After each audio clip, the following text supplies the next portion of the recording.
Well, hello, everybody. Welcome to another episode of Under Investigation Stories Beyond the Badge. I am your host. Well, hostesses. Hostesses? No, that's not right. No, it's host and co-host. You're the host. Is that how that works now? Yep. Yeah. Yeah. Because you're the one steering the ship. So you're the host.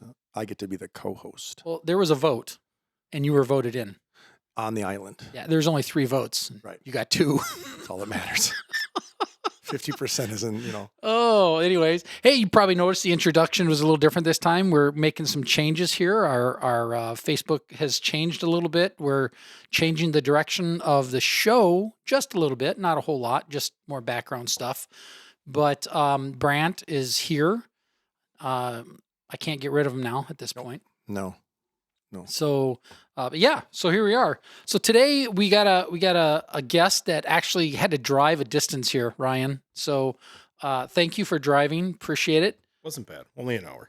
Well, that's not terrible. I thought it was a little longer actually. So, anyways, He said it took him an hour. That just, doesn't mean it's an right. hour's drive. That's correct. That's all I'm saying. Did you speed? See, now I wasn't going to ask that. See, now you're putting things out there, right? It's a setup. I've been known to fracture the occasion speed law from time to time. Anyways, Ryan, thanks for joining us. We appreciate you coming in. Your story is, I don't know how to explain your story. Maybe you can, but your story, you were a deputy in Wisconsin for how many years? 11 years. 11 years. And I guess just to summarize it just briefly from our conversations, you were a deputy for 11 years, left the job, and we'll get into that reason why.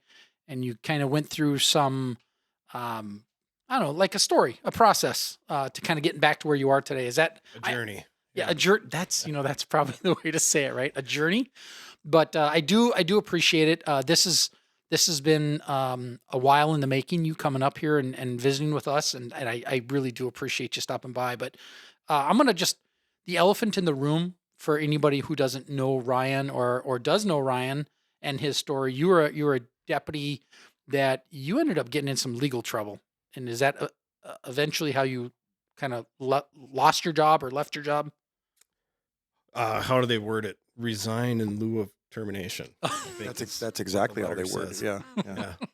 So, and when you reached out to me, I'll be honest with you, I was kind of like, why? Why does this guy want to go through his dirty laundry again publicly?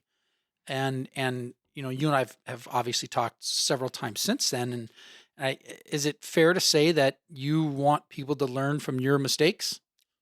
Yeah. If we can help just one person, whether it's one first responder, whether it's police, fire, whatever, from repeating the mistakes or even just making their family life better from not falling into some of the pitfalls and traps that we tend to put ourselves in and as first responders. Yeah, absolutely. I think too, right. And we talked a little bit kind of off mic, but you kind of said, I still question why I'm doing this or why I'm here.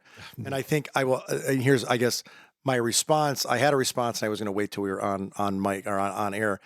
My response is because you're one of the few who actually are willing to care beyond the badge and willing to share your story, because you and I both know, all three of us know, that for every one story like yours that you're willing to talk about, there's at least 20, 30, 50, 100 more that is not, people aren't willing to talk about it. They're not willing to discuss it. We all know within our career that it happens more frequently than the public actually knows about. And so my response to your, I'm not sure why I'm doing this, is because you actually give a shit and you want people to understand that there is a light at the end of the tunnel. There is an alternative. And I think, again, and we've talked about this a little bit off air, but I think for you to be able to sit back and say, okay, let's have a conversation about it, that's huge. And you're right. If it helps one person, and I totally agree with you, but I think it's going to help more than that. I think the fact that you have the ability to sit down and say, I'm going to tell my story. A lot of people don't want to tell their story, Ryan. And if we don't get in front of it, where does it go? So I beyond appreciate, number one, you making the drive, but two, willing to kind of sit down and say, here's what we went through. And I don't even hammer out any of it, but I mean, I think we could, like you said, when we were having lunch, we could turn this into a 4 episode, series if we wanted to, but, just to summarize what happened and how it happened and what got us there and then how we got out. But I just think, I think that's my answer to you is the reason you're doing this deep down is that that this can help somebody and it probably will help somebody. And there's a lot of cops out there that won't. So I appreciate you sitting down with us. Brant, I appreciate you having the words. Thank you. Thanks. You put it eloquently. Thank you. And to be very clear, I mean, I hope that this isn't just like a super heavy episode. I want there to be laughs, but I also want to be clear that, we're not making fun of anything. We're not exploiting anything. This is life. And we're just doing the best that we can. Well, and you're exact. And Mike, you're right. Here's my big thing. I think that this is stuff that happens to everybody, right? Every career has these same issues. Don't think that there's not accountants that don't show up with, problems. And there's not, people that work in other industries that have these problems. The problem is that because of the work we do, it gets exploited. I tell, so everybody may or may not know from our previous episodes is I teach at the Hennepin Technical College. And one of the things I always ask students, and it's a great to get this reaction, but I go, as law enforcement officers, are we held to a higher standard? And of course, unanimously, the class goes, yes, we are. Yes, okay. And I said, should we be? And they kind of pause for a second because it stumps them. Because the textbook answer, that first part was, absolutely, we should be held to a higher standard. We're the police. And then when I throw that follow-up and I say, should we be? And everybody kind of pauses because they don't know what to say. Because my response to that is, I don't think we should. Are we not human beings? Do we That's not? what I wanted to say. I think do we not make the same mistakes as other people? Are we all not lose sight of the fact that we are humans? We're not robots. We're not perfect. Yeah, and it's amazing that I get students who go, well, and then when you explain it like that, they kind of go, oh, yeah. And so I just think, like I said, I just think because of the job we do, it's in the public eye more, and so we get more of a backlash from it than the guy who works at Wells Fargo or the person that works for such and such construction or things like that. I think it happens on every profession that's there. We just, which is that big question. Why do we get exploited for our mistakes? Hmm. And simple mistakes. I mean, right down to, we've all been there where you were at a death investigation or whatever horrible call, and we have to chase the radio, and the very next one is something simple. You have to help somebody, and it's how hard it is to put on that smiling face. Absolutely. Yeah. Shift gears, and all of a sudden you have a complaint because you weren't polite. Yeah. Yeah. Or nobody knows what you just came from, and it's such a hard thing to.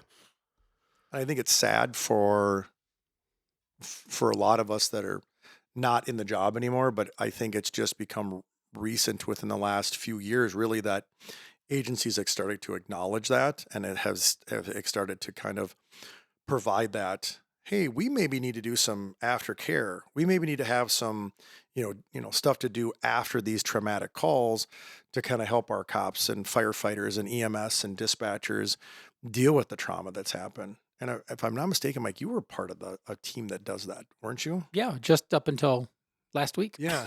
Okay. Yeah, 20 years. Yeah. Yeah, it was the Metro CISM team. Thank you. Peer Yes. support and debriefings and so forth. Yeah, so I'm. And I say that only because I've been to a few that Mike hosted or was part of, and I can't confirm nor deny. no, that's fine. Yeah, I don't know anybody that was there, but my point is, like, you're 100% right. Is like, all of a sudden, why is it now? Like, that we're just, before it was just like, yeah, rub some dirt on it, go to the next call, and you were like, well, hold on a second, like, maybe we should, if you get that call at the beginning of your shift and you spend 3-4 hours there and you have half of your shift left, maybe you shouldn't be chasing more calls after that. And unfortunately, a lot of our agencies and the way that they're staffed, you just can't. Yeah. So you were with St. Croix and St. Croix County, and did some part-time work, seasonal work with Somerset Police Department, where all the concerts are at in the tubing. Float Rate Park there. Yeah. Tubing. Ugh. The tubes. I've heard stories. You of said you wanted to tubes. keep it light. I'm telling you. No. We're not going down that road. Good tubing. So let's talk about it a little bit, right? I mean, I'm trying to think from the listener's view. They're like, okay, who is this Ryan Fowler guy, Mhm. right? So Ryan, just tell us a little bit about yourself, kind of where you grew up, so to speak, and kind of how you got into law enforcement. So I grew up in Western Wisconsin, never really left, was born and raised there. And I had family in law enforcement from my mother's side, from grandpa down through her brothers were all in law enforcement. So I saw that growing up at all of our family get-togethers. It was uncles showing up in uniform, and some of my first memories. I remember grandpa's retirement party. He retired from the sheriff's office. He worked in the jail. I believe he was chief deputy jailer when he retired. His oldest son was actually the sheriff for a time in St. Croix County, and a couple other brothers that were at other sheriff's offices throughout the state. So I had that background growing up and watched it, and always had an interest in it. But when I graduated in 2000, and Wisconsin at that time through the 90s was really trying to shift into having people have a 4-year degree to get into law enforcement. And I wasn't a very good student. That's all right. You weren't alone, man. Yeah, I had that guidance counselor that looked at me and said, "Oh, you want to be a cop? You need a 4-year degree. You should pick a trade and stick with it." So That was very encouraging. Jeez. well, thank Ouch. God I had that to fall I thought he back was going to say, well, you could be a cop, or I think the sanitation department's hiring down the corner. Jeez. Yeah. So I did that. I went to school to be an electrician and followed that path for a number of years, and was wiring some houses, doing residential wiring, and we ended up doing a few houses for some St. Paul cops, and they were big, beautiful houses. And in my mind, I'm like, well, cops, I was always told, don't make very good money. These are beautiful houses. And anyway, it went from there where I got to know them working at their homes and did some ride-alongs, and it just further fed into that interest of wanting to pursue it. And I did some research and found out that you just needed 60 college credits, which I had through my electrical school that I went through. Oh yeah, of course. I was thinking the same I thing. didn't even think of that. I'm like, okay, that makes sense. Yeah. So and that it'll come in down the road. It ended up being part of what saved me was I had that to fall back on, which I'm eternally grateful for that. But I had those ride-alongs and I had that interest, and I started making some phone calls and found out how to get in. I talked with St. Croix County and found out how to get in as a part-timer and have them sponsor me through Wisconsin's patrol academy. I did that in August to November in 2005. And then by the new year, 2006, I was out and working part-time for St. Croix County. And the way that worked at that time was we would call one of the full-timers. They typically had 4 or 5 full-time patrol deputies. One deputy in a car is how they worked. But nights and weekends, they would let part-timers jump in. Oh, so you'd ride like a 2-person squad? I'd say so. 2-man cars. Oh, Yeah. interesting. So typically single-person cars, but on the weekends they'd let somebody jump in. Or, Double up. That's kind of cool. security events or things you could imagine. They'd let us work those events, but union issues is what it came down to with as far as why we didn't ever patrol on our own. Oh, really? Oh, that's interesting because that's common here in Minnesota. Part-timers were. Well, my first job was part-time. Right. But was it a union shop? No. See, that's why. Yes. I suppose that. He's right, though, because my agency, same thing. We had part-time.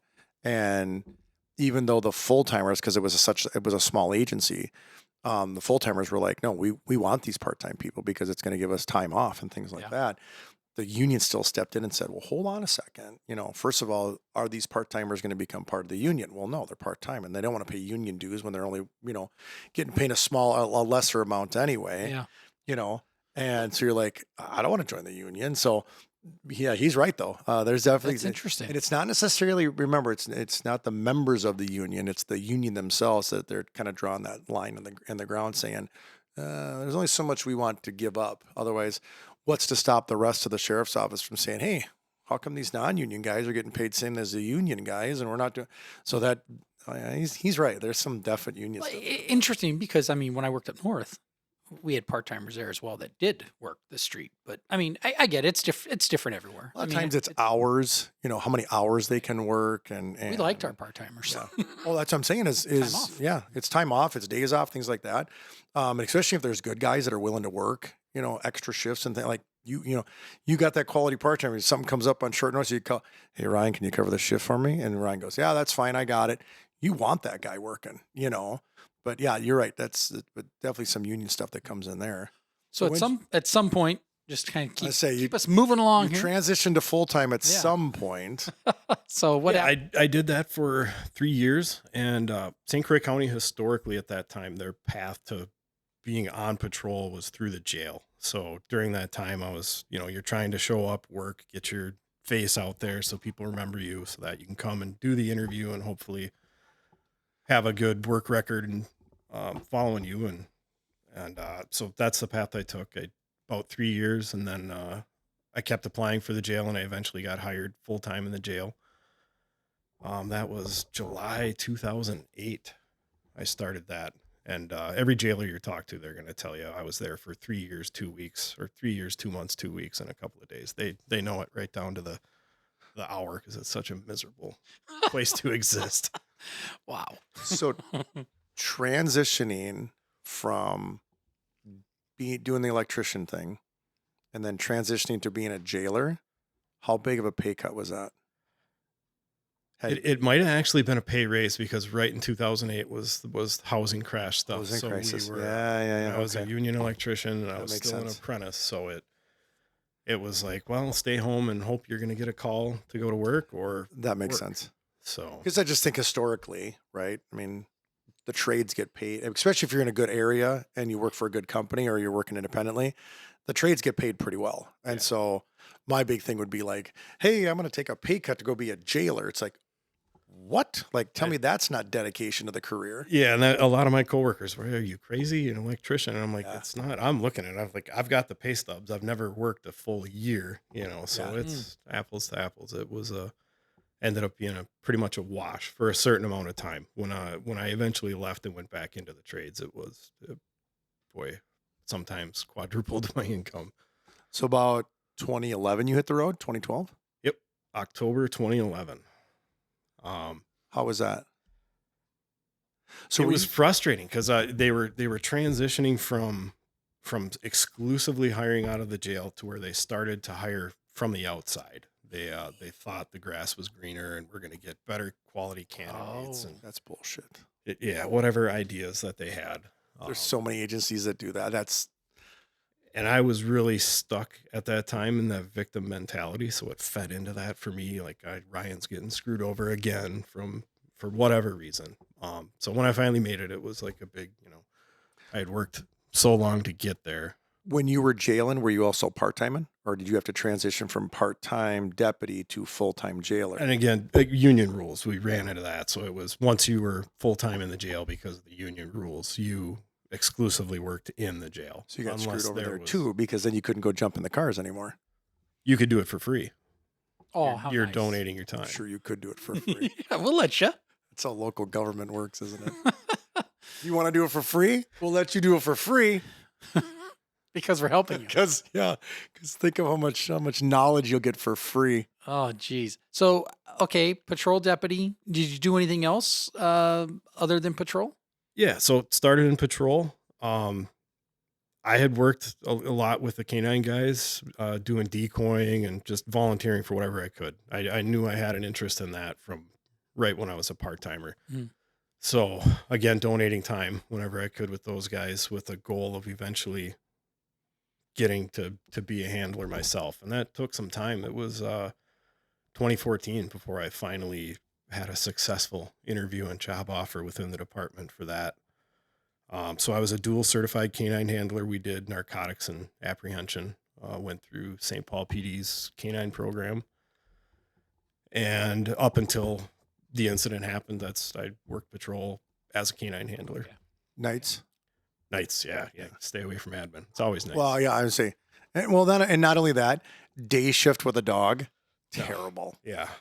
You know, because you don't get It's the all canine call. Yeah, demos. No, you're going to yeah, schools and yeah. yeah. You don't get the calls that you want to get with your canine, and during the day, you know, you're Oh. gonna, hey, can you go to the store? Can you do a dog and pony show over at the elementary school? Not Yes. really, but I will. Oh, Lord, help me. I've been hijacked by canine cops. Yeah. Yep. Yep.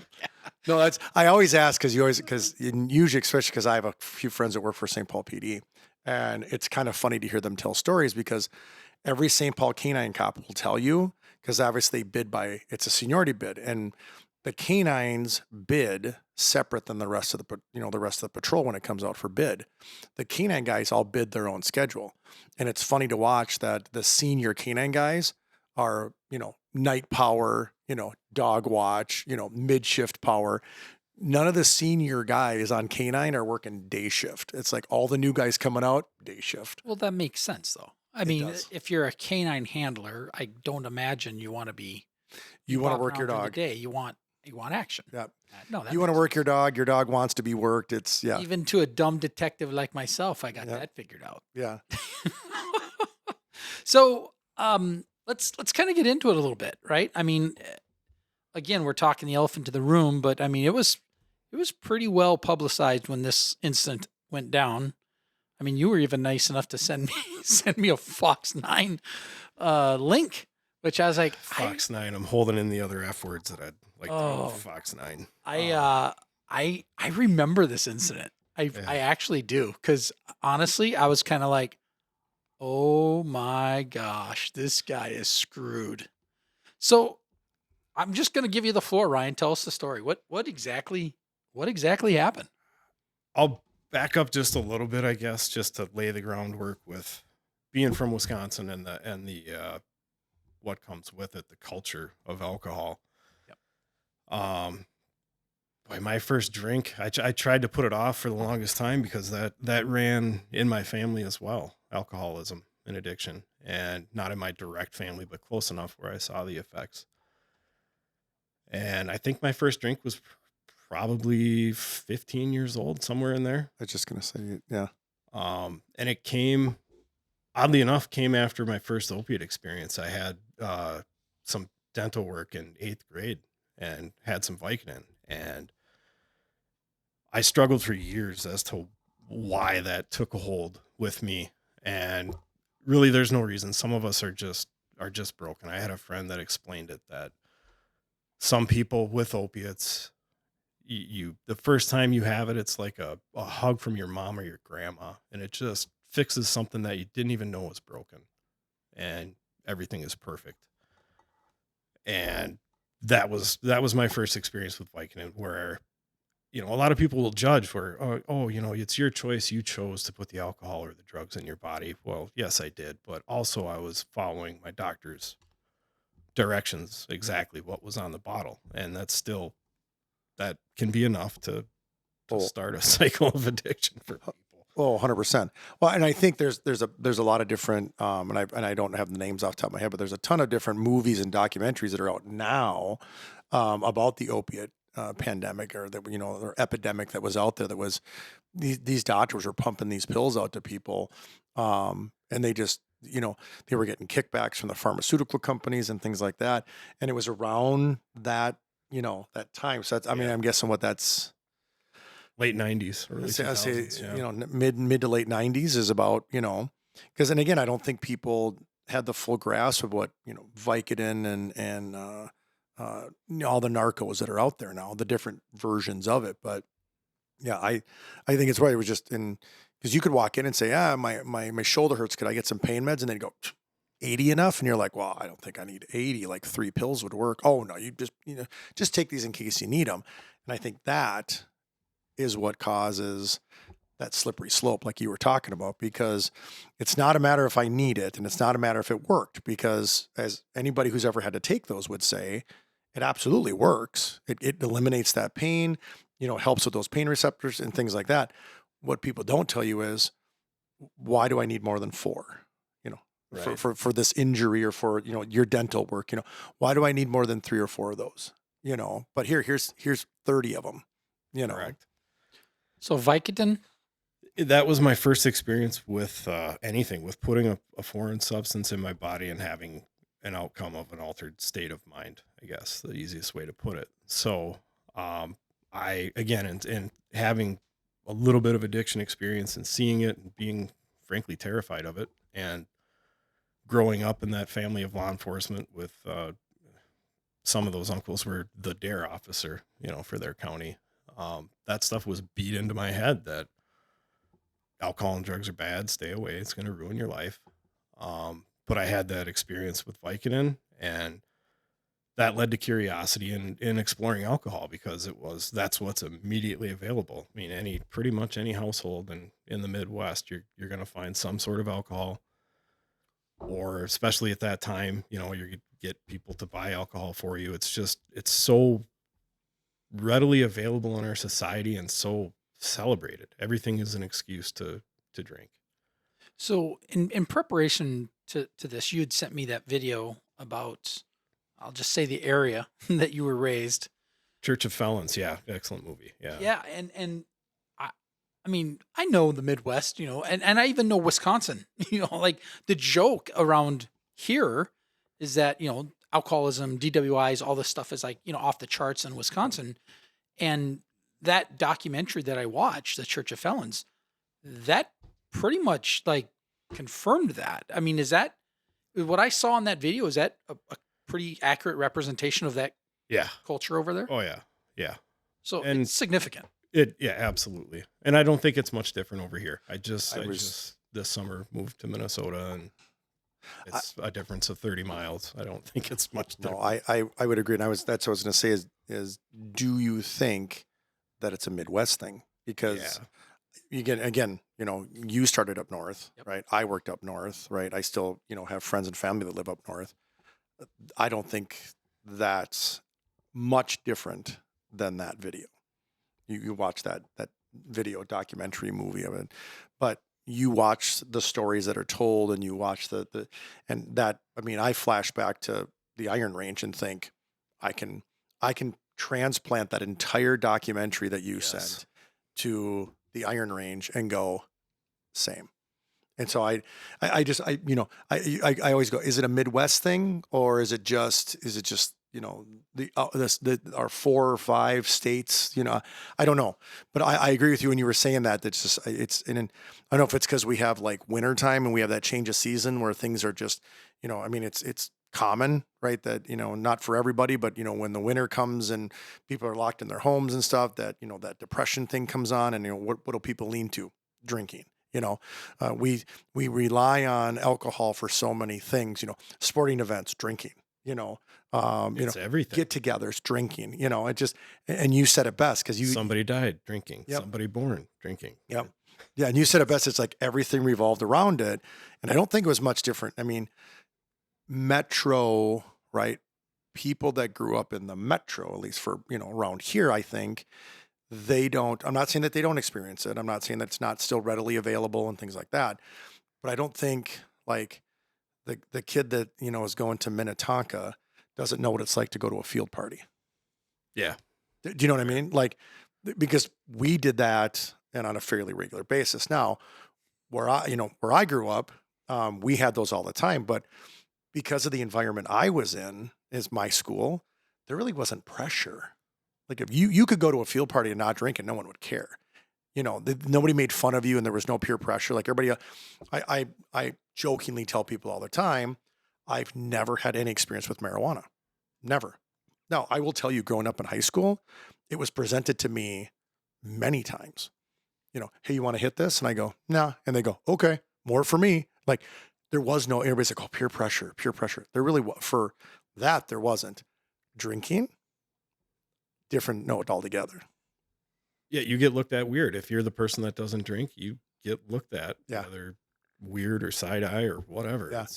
Yeah, I mean, you could turn away marijuana or things like that, and people could care less. But if you turned away a solo cup with beer in it, and you were like, "Hey, here's one," you're like, "No, thanks." You'd be like, "What? You weren't trusted. What are you doing here then?" Yeah. So I touch on that just to touch on. I was an alcoholic before I got into law enforcement, for sure. Okay, I was going to ask you that. There was you already felt a that. problem. Absolutely. Was it alcohol or was it anything else too? You had mentioned Vicodin Um, earlier. Was there a pill issue or?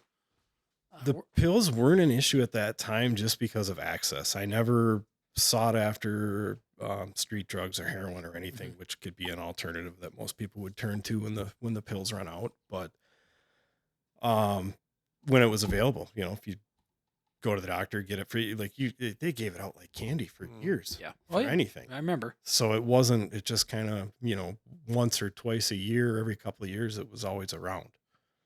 And if it was around, I would use it. But if not, I mean, alcohol was just so right there and available. It was, Did anybody else notice at the time, like pre-law enforcement, but because you were saying it was an issue, did anybody else notice it was an issue? Did any of your friends ever go, "Hey, Ryan, you need to slow down," or anything like that? I mean, were there any flags like that, or is this more retrospectively? the first person to ever tell me that was my now ex-wife. And early in our relationship, we dated for about a year, and then actually broke up because of my drinking issues.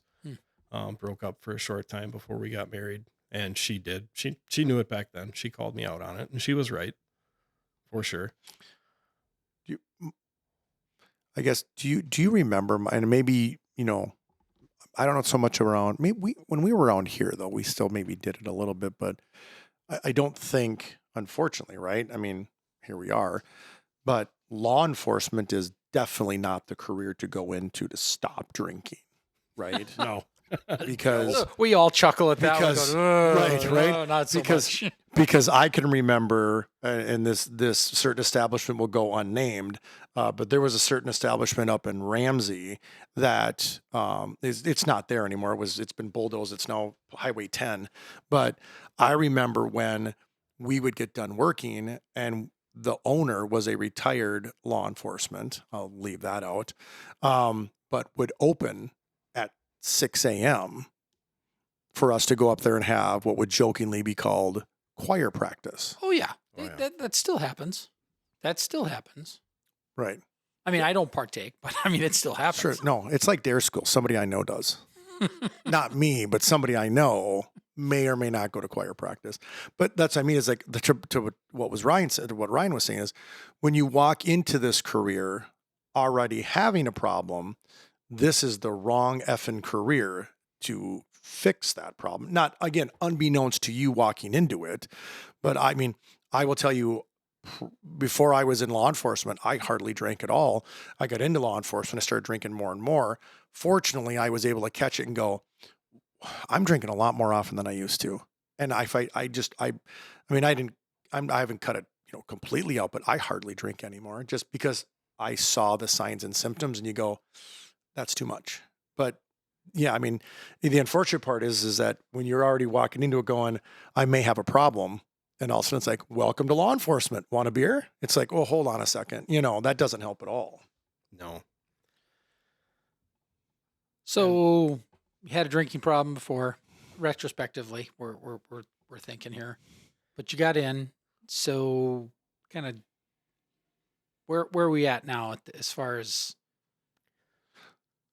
When I think back into when the problems, I'm just going to say, when did you sit back and go, I think I have a problem? Was it before or after the incident? I think I knew. Before. I knew while it was happening, I went on patrol in 2011. And I think by 2014, I knew something had to change, but I had worked so hard for so long to get where I was. I was afraid to ask for help because I didn't want to lose what I had worked for. Yeah.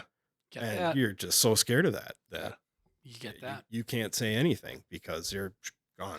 Well, and I think too, to your point, right? I think unfortunately, there have been other law enforcement agencies out there that have set precedents that have said, if you walk in and say, I have a problem, they're like, great, we'll help you out, but you're going to lose this and you're not going to be a canine handler anymore. And you're not going to be an FTO anymore. And we're definitely going to not let you be a firearms instructor anymore.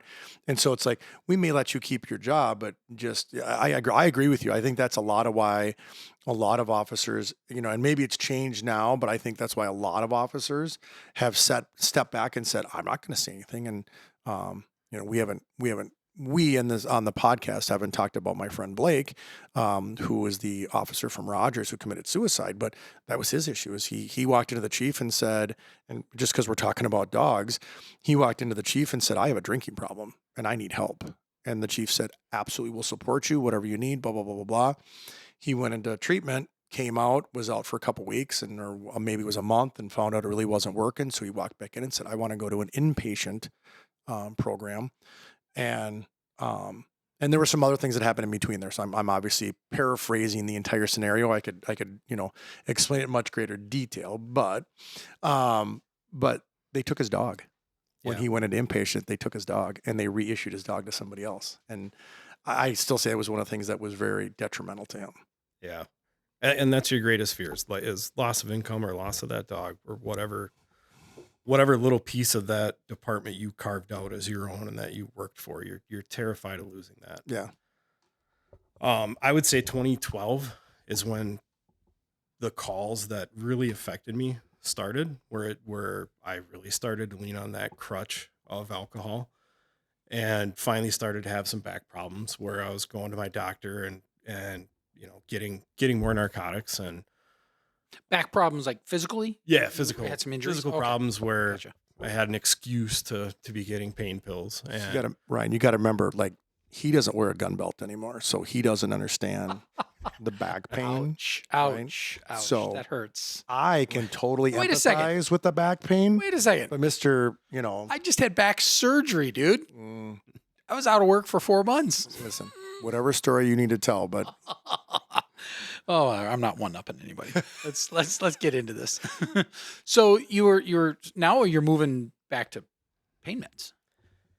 yeah.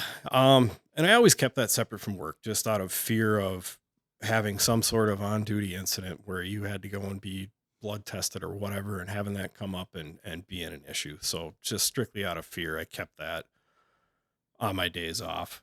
So I would binge pills on my days off, in between drinking. And then, our alcohol is so prevalent in our culture. It was written into our policies of how soon before a shift you could have your last drink and you could actually PBT yourself. And, you had to be under this level before you could start a shift. I mean, it was kind of ridiculous. You would think it would just be a zero tolerance policy, but do you remember that St. Paul detective that got killed in the line of duty, Jerry Vick? Vic, yes. Yep. Remember where he was at? Yep. And I understand he was undercover and doing surveillance and things like that. But if you remember that, I mean, if I remember that vividly, because I remember I was a younger officer at that time, and I remember sitting there thinking, when the whole thing happened, I remember thinking, wait a second, he was on duty and he was drinking, and then it was like, well, he was undercover. And being undercover, that's within the St. Paul PD policy and I just, again, you're right. It happens. And but I was just like, what? I just, as a young officer, I remember that was very kind of astonishing to me that was something that was like acceptable. That we just, Right. yep, you can drink when you're on duty. And it's like, what? Or like you said, your policy with the sheriff's office that said, hey, as long as you're under an 04, you can go ahead and come to work. Yeah. If there is, especially What? when we're working the dog, we'd have call outs and, that was something we very much were wary of and talked about. And getting a canine call out and making sure you PBT yourself, or we knew each other. There was 3 of us, sometimes 4 canine handlers at a time. And ideally somebody was always on patrol. But we knew, it's this time of night. We're not going to call so-and-so because we know where they're at based on their habits. We knew when to call each other and when not to. Because they played softball. For some reason, all cops joined softball leagues. I never did, mainly because I'm not good at it. But it's like golf. I love playing the game, but I'm terrible at it.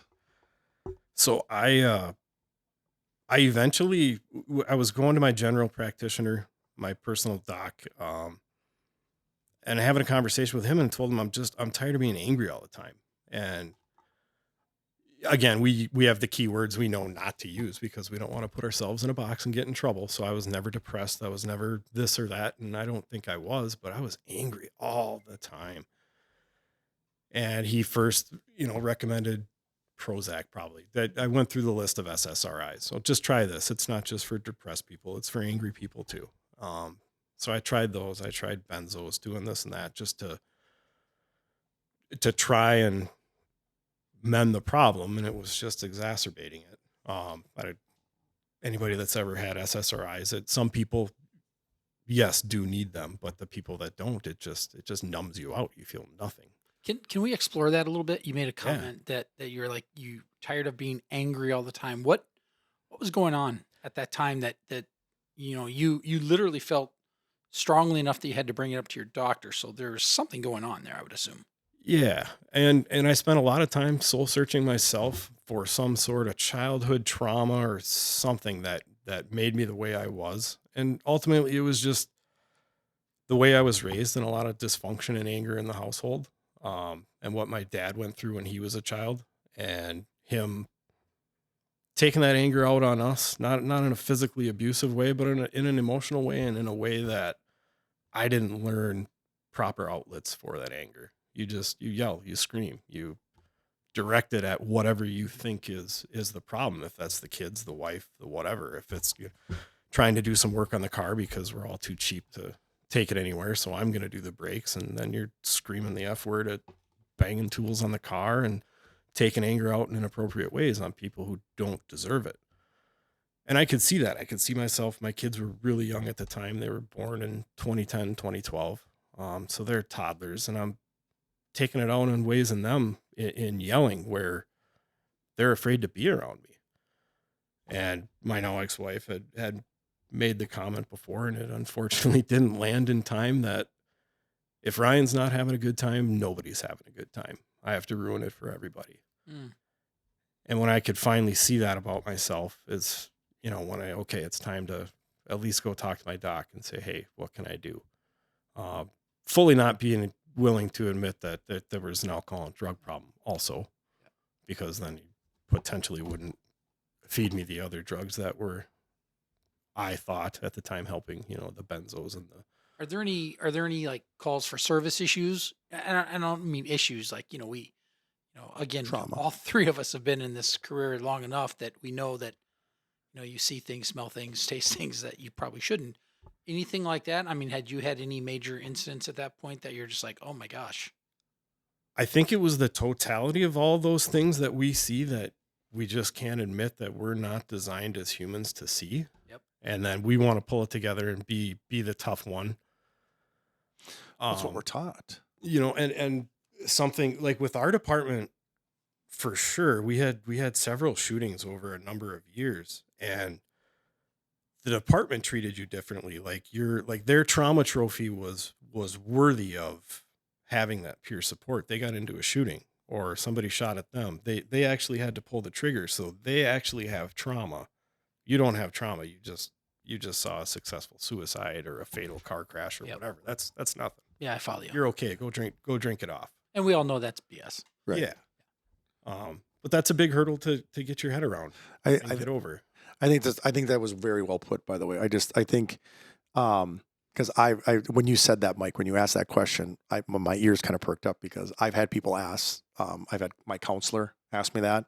I've had other people ask me that, like, was there something that was like this incident? And I have certain incidents that definitely I unfortunately have flashbacks to, but I 100% agree with Ryan. I think there isn't one incident that I go, oh, that was it. That put me over the edge. I have PTSD.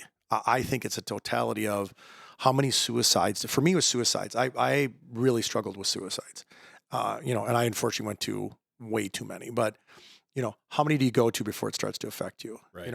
How many car crashes where you're, watching Jaws of Life and these poor people getting, bent out of cars, whether they survived or they didn't, but just the trauma of going through that crash. How many rollovers and, how many of these things do you go to before it finally starts to affect you personally and as a human being, let alone a cop, right? Let alone as a deputy sheriff. How many of these things that start to impact you before you all of a sudden you go, and you're right. And you, once again, said it best. It was go drink it off. Yeah. Have a tough shift. Go drink it off. Yeah, who's open? Where are we going? Yep. Or who's buying liquor quick whose bars, whose basement's open? We can go have it. Yeah, but I think that was very well put. Because I think that was a great question, Mike, is that people ask that, like, was there any one thing that made you, this or that? And you kind of go, no, like, I mean, I have definitely, I think all of us, right? All three of us could sit down and if I said, give me the top three things that you feel have caused trauma in your career. I mean, we would take us seconds to come off with those top three things. But I think the totality. Well, I have videos in my head. Yeah. Oh yeah. Yeah. Really? Yeah. And we've talked about this. I was explaining to a class the other day because I had one of my classes asked me something similar to that. They were like, is there something that it still bothers you even though and I said doing CPR on a 4-month-old because mom rolled over on top of it and smothered it basically because she was been drinking. She'd gotten, first time she'd been able to drink since she had the baby, went out, got hammered, came home. It was, I'm going to sleep with my baby, rolled over on top of it. Just like Mike just said, I can in my head vividly right now, I can tell you what color shirt she was wearing. I could tell you the color carpet in the bedroom. I mean, I could tell you everything about that incident, and again, does it bother me? I don't know. But can I recall it for you at the drop of a dime and tell you everything specifically about it? You bet. And like you said, I don't think it's one, right? I think there's all these totalities that come together.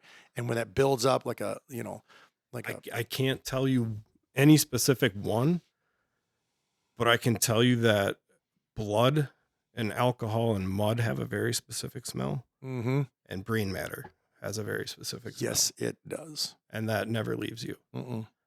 But the hardest thing for me, where we talked earlier about choking up or tearing up, is the things that play on a loop in my brain are death notifications. Those screams from mothers. Yeah, I had one state patrol. It was a crash in our city. State patrol was shorthanded, and the trooper looked at me and said, and I'll preface this by saying, I show up on scene, and I don't know anything about what's going on. I know nothing. I know it's a one vehicle crash into a bridge abutment. Car started on fire. Fire's put it there, and we've all been to those. That's another one of those smells you'll never forget, right? So, fire gets I show up on scene, and before I even make it like anywhere about what's going on, the trooper comes up to me and says, "Hey, there's only 2 of us on for the metro. Would you be okay with doing the notification? It appears that the victim lives in your city." And I was like, and he's like, I have to be here. And my other partner's at another crash. He's like, it's going to be hours before the state patrol is able to do it. And I went, okay, I'll do it. And then I find out it's a 19-year-old that still lives at home with mom and dad. And I have to be the one to show up. And you are 100% correct. When I had to sit them down at their kitchen table, and mom goes, "Nope, he's in his bedroom." And I said, "Okay." And she's like, "Nope, nope." And you could tell she's going into that panic mode. And she goes, "Nope, he's in his room. He's in his room. He's in his room." And you're like, "Oh, this is going to go bad." Like you can just feel that vibe. Like this is going to go bad. And she goes running down the hallway. And I'll never forget this. I hear the door fling open. I can hear the doorknob hit the back of the wall in the bedroom. And then that blood-curdling scream will never leave my mind. So I agree with you. Just there's nothing comfortable with those. And again, we're not taught, we're not given the tools. And maybe we are now. Mike, you can elaborate a little bit, but we don't get the tools of saying, boy, that must have been really tough. Do you want to talk to somebody about it? Because unless we initiate it, right, agencies aren't stepping forward and going, "Hey, are you okay?" Now, I was fortunate, right? I had a partner who still, I mean, we talked about this in my cast, still reaches out to me on a regular basis. But I had a partner who came up to me and said, "Did you talk to anybody about that?" And I said, "No." And he goes, "You should." Kind of like that, not me. Don't talk to me about it. I don't want you to tell me about it. But, but you should talk to somebody. And I did. So, but you're right, though. Those are things that definitely don't, in our career that don't leave our mind. But so we're getting a little sidetracked, Mike. A lot sidetracked. Yeah. I was Just about so- to hit mute, but it just- was such a good story. I didn't Just so everybody knows, Mike gives us a script every time we start. There's 10 items on the script. We've made it to like 3. Oh, sorry about that. That's an alarm for something else. Yeah. So, all right. So Ryan, we're talking about our drinking. So would you say combination of both at your peak? At my peak, it was mostly alcohol.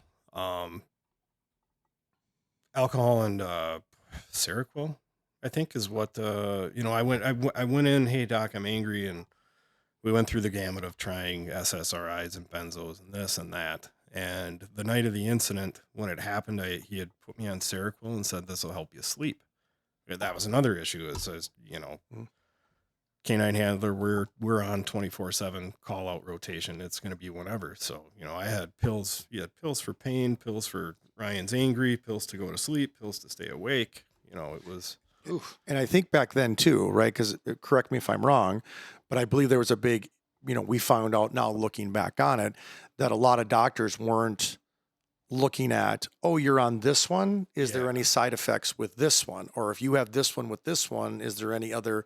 Because I remember that probably around that time kind of became an issue as there was a big news article that came out that doctors weren't cross-referencing drugs to say, does this one have any side effects or issues with this one? And so people didn't know if that was going to be a problem. And that, I mean, it's changed now because I know when I go to my doctor, he's got if he clicks on something, he'll say, nope, can't give that one. So Yeah, technology's helped absolutely. And automatically flag like things. we said at the beginning, should be held to a higher standard. I should know better. Yeah, I should have. But the night of the incident was the first night I had tried the Seroquel he had prescribed for sleep, and that mixed with alcohol was just instantaneous blackout. So and I didn't realize this because I didn't realize that this was something that actually happened, but you weren't even in your own state. You were detailed out to Yeah, we were North- helping with the North Dakota. the DAPL pipeline protest, the Yeah. Dakota Access pipeline protest. We had I forget the sheriff's office. Was it Mandan Sheriff's Office? It was whatever county. Burley County is where I was arrested, but it was the next county over. We were assisting them. It's where the protests were actually taking place. They put out a nationwide call out of, hey, we need help. We'll pay your overtime. We'll put you up in a hotel per diem, all that stuff.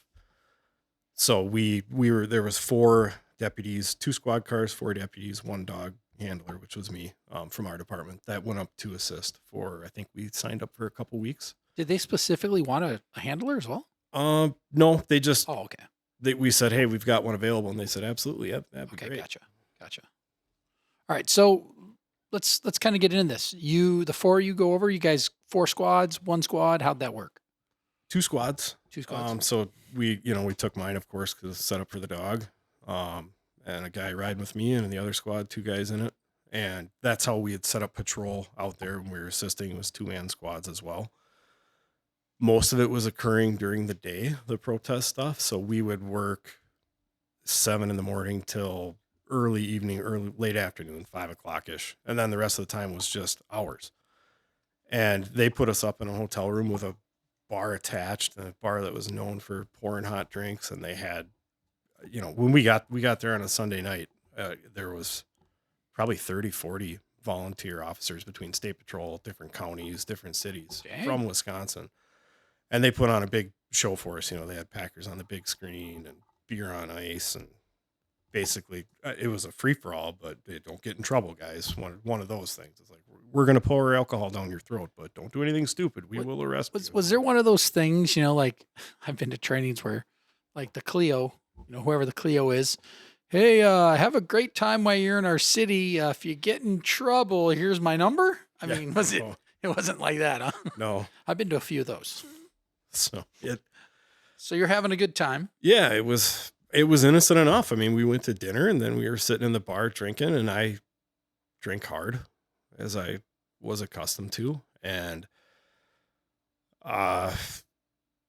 it was time to go to bed, and I had my canine partner in the hotel room with me. We had to take him out, let him go potty, and got locked out of the hotel. And I think I actually broke my key off in the lock out the back door. And I had my squad car keys, and it was like 20 degrees out and a blizzard was going on. So I crawled in the car, turned it on while I started making phone calls, trying to wake up one of my buddies, like, hey, come let me in. And I was in the midst of that blackout, such a high alcohol level, and I had taken the Seroquel, planning on going to bed, that I just blacked out. I don't remember anything until waking up in booking in Bismarck, PD. Really? Yeah. Wow. So just to be clear, you weren't driving, but of course, as we know, operating is just having the keys in and Physical having, control. yeah. I Right. think from what I've told, I drove from one parking spot to another, from the front of the hotel to the back of the hotel. But you don't remember this. No. So you were shit faced, Yeah. Yeah. It was to be fair. Yeah. an embarrassing level. Well, but I think between that and knowing now what we, I think that in combination with the Seroquel, definitely, there's always those meds they say don't take with alcohol. I'm not familiar with Seroquel. I know what that is, but I'm almost positive it says on that bottle, do not take with alcohol because it enhances the effects. Yeah, and that came up in my internal investigation, and it's like my answer to that was Tylenol says don't drink. Like, Well, yeah, Tylenol says don't operate heavy machinery too, and it's Right. or whatever. Yeah, no, that that totally makes sense. But I'm just saying, like, I would bet on top of the consumption of alcohol, I'm sure what didn't help the blackout phase of what you went through was the medication that was also assigned to what you were going through, which. Yeah, that's crazy. So last thing you remember consciously was making phone calls to try to get somebody to come let you in. yeah, And then Yep. And then falling asleep. There's little bits and pieces that have come back over the years. There was a young Native American guy that was walking by, and he was just in a t-shirt and carrying a sweater or something crazy, and we had some conversation, and he was talking about being broke, and I think that's why I drove around to the front, was I was going to go to the ATM and give him $20 or something, or buy his sweater or something crazy. I don't know. I don't remember SFSTs or driving to the jail. I don't. did they do all that stuff? Yeah, there's video that I've never No kidding. bothered to seek out. Yeah. No, and I get that, and that makes sense too. I mean, I don't need to. Why would I need to find any more forms of embarrassment myself when I can do it on my own? Right. But yeah, that's that's. Whew. Yeah, because I mean, there's things you won't realize when you like blackout, like, whew, like that's crazy. So, when did it start? I mean, is that obviously the reality of like? Did they tell you like we arrested? I mean, obviously you're sitting and wake up in a jail cellar and booking. I remember just looking up like this, and there's cops here and here, and I knew I was in trouble, and I just looked over at them and I said, "What happened? Where am I? And what happened?" And they looked at me like, "Really?" Wow. And I'm like, "Yeah, seriously, where are we and what happened?" And they had to re-explain it to me. Wow. Yeah, that's intense. So you get booked. I didn't get booked. I think it was Like a cover. whatever they did at the PD. Okay. I never went to jail. I think that would have been back in Mandan, or I'm not sure. But released from the PD, they probably did me a solid there because it was actually a misdemeanor in North Dakota. So it probably should have been a booking. Mm-hmm. So not that I want to fast forward by any means, but I don't want to get stuck here because this is just a small part of your story. You get released. I'm guessing you're heading home at some point pretty quick. Yeah, I think that was early morning, 2, 3, 4 in the morning. We went back to the hotel for a very short time, and then a return trip home that morning. They sent us home right away. We had embarrassed the shit out of them and ourselves and myself, and they said, "Thanks, no thanks for your help. Get out of here." So how long were you guys up there total for that trip? Sunday to, I believe, Wednesday morning we left. Wednesday or Thursday morning. I'd have to double check the dates. So not even a week. Yeah, a few days we made it. All right. And then you get back, and I mean, the mean side of me says I'd love to be a fly on the wall when you talk to the sheriff, but I mean, the compassionate side of me is like, that conversation had to suck. Yeah, that was awful because that's the first male figure outside of my dad that I had a lot of respect for. And the disappointed father look I got from him, that's going to stick for the rest of my life. And we didn't see eye to eye over it for a long time, but the hindsight and clarity that I have with it, he tried to do me a solid. He did the wink, wink, take as much time as you need. And I think he would have left me on paid leave if I would have gotten into some sort of treatment program for as long as it took, whether it was 6 months or a year. I probably would have been on paid leave going through that program. Um, However, I tried. I made some calls, talked to Hazelton and some other places. Hey, here's what I'm going through. Here's how much I drink. Here's when. And they actually said, you're not a candidate for inpatient. You'd be outpatient. And it's about $5,000 a week. We have an opening here. When would you like to start? And I'm like, I'm a cop. I'm about to lose my job. I don't have $5,000 a week to do your outpatient program. Like, I guess I'm not starting. Yeah. Um, Again, hindsight, I should have looked and dug harder. I'm sure insurance would have covered it, or a grant or something, that it would have been possible, but it just, you're in the middle of that. You don't know what you don't know, Right. in fairness, right? I mean, so I'm thinking like somebody who's listening to this for the first time, hopefully on this podcast or just through story, what some of the technical questions I have are like, what happened when you got back? What are the administrative steps that occurred?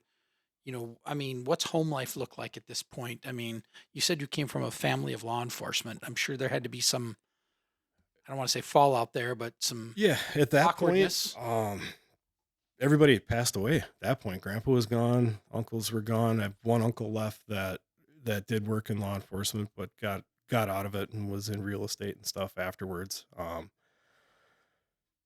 He was great. He was supportive. Mom, dad, supportive. My now ex-wife, understandably just got the cold shoulder. She was pissed and embarrassed the shit out of her. I got back and they basically throw down a piece of paper in front of you that you have to sign that you're on paid leave for internal investigation, yada yada, all the rules of who you can't contact, you can't show up here, and basically wait for us to call you. And that went on from October until December 16th. I think I finally resigned. Um, and that was all handled through the union, who Are you at this point? Are you mad at you, or are you mad at them? Oh, still very much in that victim mentality. This Yeah. was happening to me. Did I you- had no sense of Did my, yeah. I wasn't owning it at Yeah. all, at all. Yeah, and I only ask because I seen that go through and going through some of it, not to that level certainly, but going through that at certain levels of myself. I know that there's that transition between, fuck you, and it's that we're pointing that finger and we're, how dare you, what do you mean you're putting me on leave? Like, you're supposed to be back. I mean, there's that, that, like you said, I think you put it best, that victim mentality. Yeah.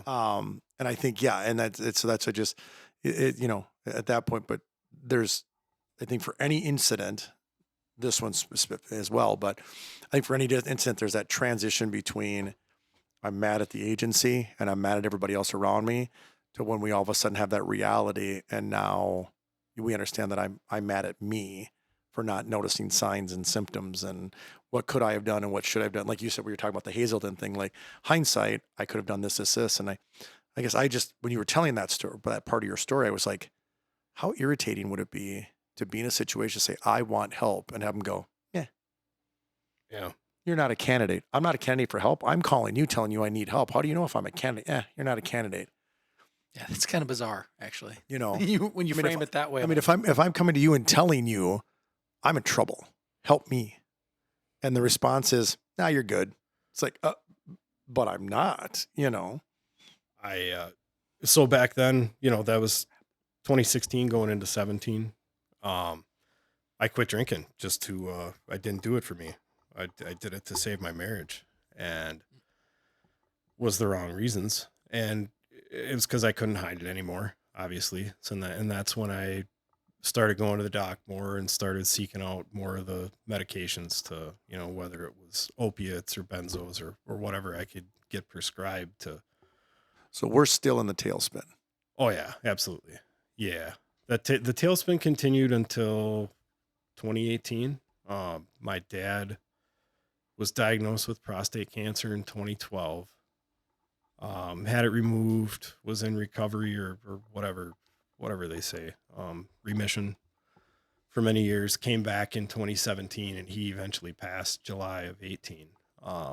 But towards the end there, the last 6 months of his life was that tailspin where that's where I was getting my narcotics, as I was stealing a few morphine from him here and there when they weren't looking, to the point where he was short in his medication and his doctor thought that he was using it irresponsibly, and the whole time it was just me. Yeah, you're still chasing that rabbit. You're still chasing. Yeah. So it finally ended. He passed because of the issues. Mom and dad were having. They had his medicine in a lockbox because it was going missing. And after he died, it was a day or two later. I was just trying to grab whatever out of there that I could before it got thrown out or whatever. And I think my wife walked in or my mom walked in, and I basically had my hand in the cookie jar, and there was no hiding or lying about it. And That is quite the cookie jar to have your hand in. yeah, I've experienced that. Same thing as, I mean, again, it's a personal story with on my other side of my family, but same thing. There was a loved one that passed, and it was another family member that almost identical to what you said, except they took the whole box, and also the whole med box was missing. And again, of course, the family member had passed, so I mean, no one's making too big of a thing about it, but that's where it was at. You want to do a little conclusion thing then? Well, yeah, at some point, finish your medicine story. No, that was just it. I know what you're, that I don't know what's on the like of that, that looking up going, no, it's a good spot to, because so that was it. Everything cold turkey was 2018, and then really cold turkey. Just had me to sit with myself, and that's when I started to explore alternatives for healing. All right. Well, let's wrap here. Let's take a break. We'll take a break. Take a break, and we'll finish unfolding Ryan's story here. But, I know I've got a lot of questions. I really do. But just going to take a break, and we'll be right back. And don't go anywhere.